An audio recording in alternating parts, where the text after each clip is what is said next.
La Escuela Politécnica Superior y la Facultad de Ciencias Experimentales de la Universidad de Almería, en España, idearon unos jardines verticales que, unidos a los muros existentes en las autopistas de cemento, hormigón o vidrio, reducen hasta 50% el ruido provocado por el tráfico.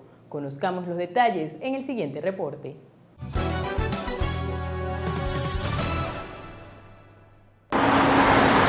Ruido es lo que provoca el tráfico por las carreteras, produciendo molestias y problemas de salud.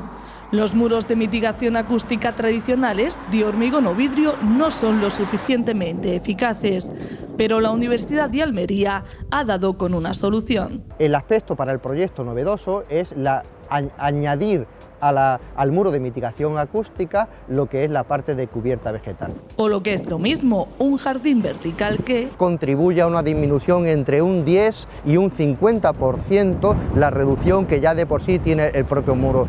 Un proyecto financiado por la Consejería de Obras Públicas de la Junta de Andalucía con un gran valor medioambiental. Tiene un valor estético muy importante, una reducción de la huella de carbono, además de un incremento importante de la biodiversidad vegetal. Es la primera vez que estos jardines se aplican a los muros de carreteras.